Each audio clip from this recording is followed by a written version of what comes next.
Hello, everybody. Welcome back to Dinner and a Show on the Road. I'm Brian, and I just came out of a screening of Fences, another movie that I really wanted to see because there's a lot of Oscar buzz going around, and I just wanted to expand my horizons on films that I see, and this was kind of the perfect one. It was a Broadway play, I believe, adaptation, and it came out to be pretty awesome. I'd say a very, very good movie.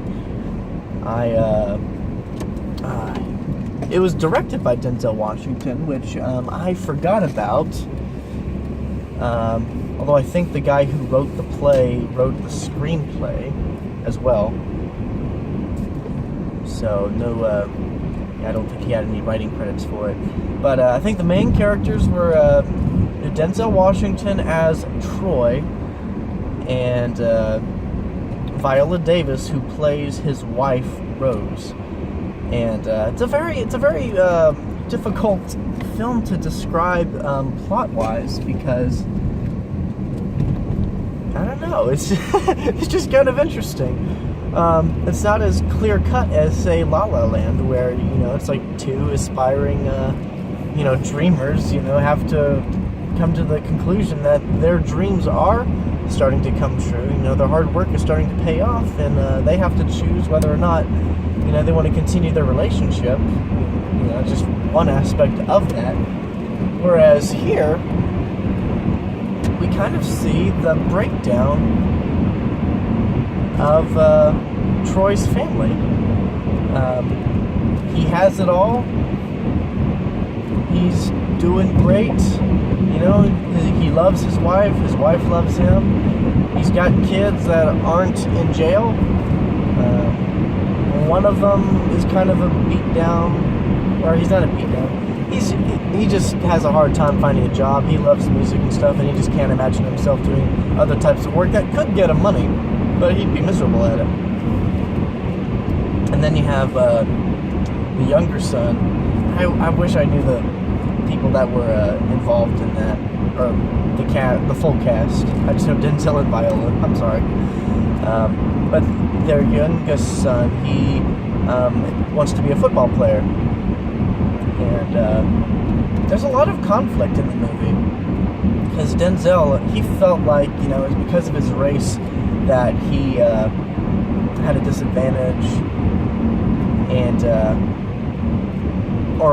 he felt like he couldn't be a baseball player or a football player or any athlete because of his skin color, and I think he's kind of carried that with him as like a grudge, and he thinks that no one else should be able to as well, or his son shouldn't have the opportunities to advance in that because it won't get him anywhere, according to Troy. But we see differently because the son is doing, he's talented. He's got good grades. He's made a name for himself. So anyway, there's that. I really liked that conflict. And like opportunities are changing. It's like racism is slowly starting to get cut back. Black people are able to have more opportunities to work or play, do certain things that they, couldn't. So that was really cool to see, but of course Troy still thinks that, not that he's wrong that racism still exists, it's just that he thinks that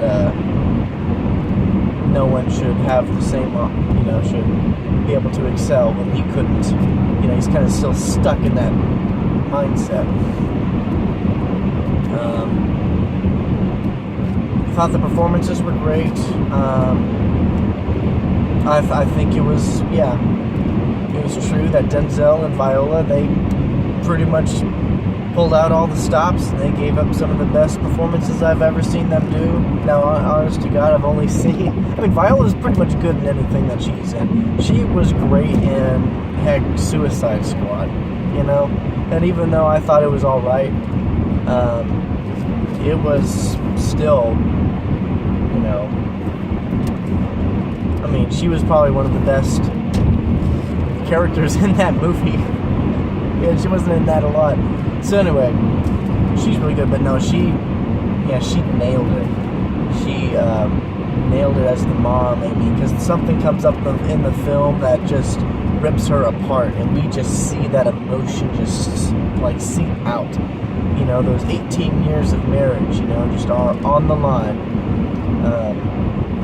So yeah, it was crazy. And then you have Denzel Washington. Oh my goodness, yeah, he was great. I mean, his character, now that I think about it, kind of reminds me of his character in Glory, where he just thinks that everyone's out to get him, and that there's no change.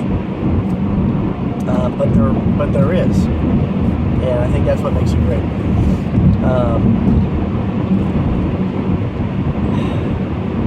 What else there is in there?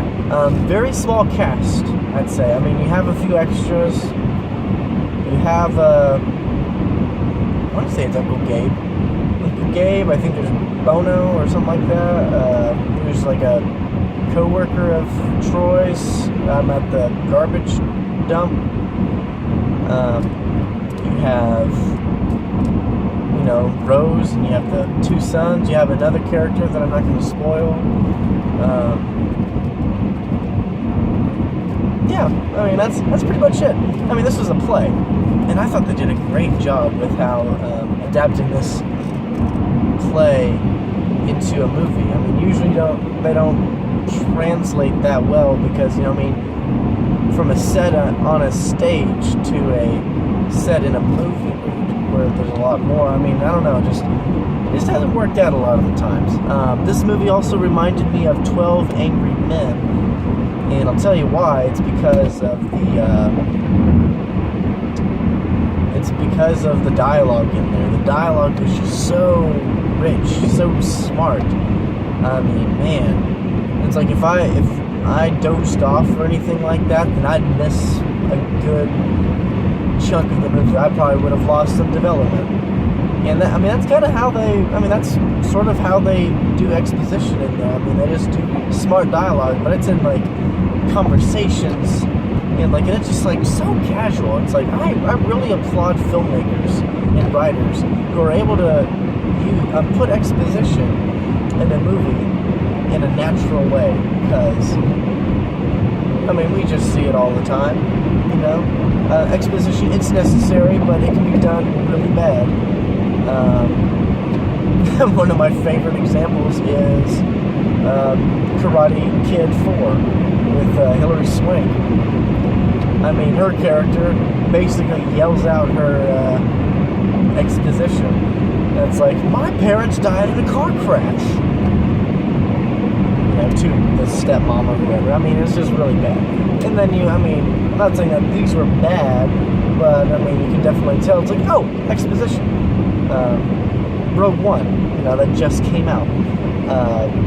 They kind of do a call off or a checklist of things that they did, and that defines their character per se.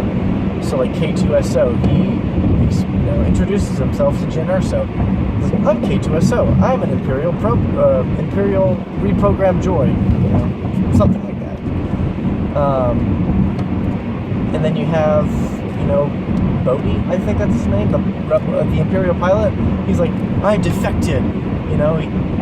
It's like, I'm a defected Imperial pilot, you know. People just, and then you have other people just keep telling him that. And then you have Jyn Erso, you know, she has a rap sheet that one of the generals reads off, and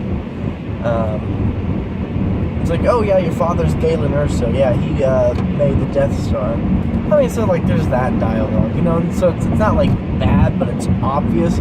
Here, it's just so subtle. I was like, whoa, that's really cool.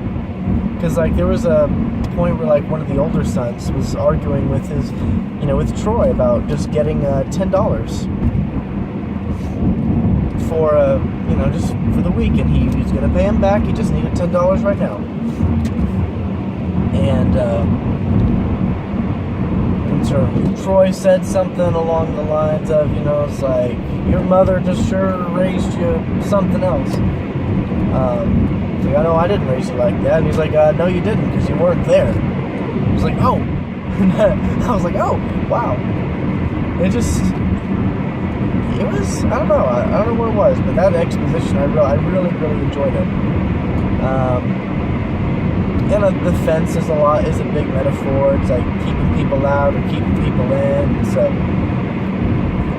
it's like Troy and Rose had different motivations for the fence. Rose wanted to keep her family close, whereas Troy was pushing people away. I think that's what the fence, at least that's how I saw what the fence represented in the movie. And hopefully I got that right. If not, sorry. Yeah, it's just such a good movie. Very minimal in music, hardly any at all. There's like a song and a half in there, really. And yeah, I mean, because the dialogue was pretty powerful, and you had to pay attention to it to get the story. I mean, there's no going around that. If you have music in the background, it's not gonna help. It's gonna be distracting for the viewer. So I think they made a good call. I think there might only be a couple of sets, very minimal in sets as well, just locations. There's the house, there's the backyard where the fence is, there's the front yard where the street is. There might be a street where you see, or an alleyway where you see, Troy going on his route with Bono, his friend. And that's about it. It's really cool. Anyway,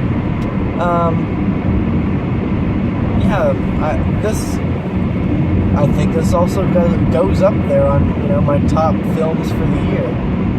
It's like, this year has been a huge growth of film for me, because unfortunately it was just kind of like sci-fi, fantasy, superhero, sort of movies. Those would kind of be my top films, or even animated, because heck, I love those genres to death, and they're all in. So I'm like, yeah, they should be up there in the top 5 or whatever like that. Or I'm just watch these films like, yeah, these films are great. They deserve to be nominated for an Oscar. And there's still so many I want to see, like Edge of 17, I forget, Moonlight. I know Moonlight's in the title of one of them.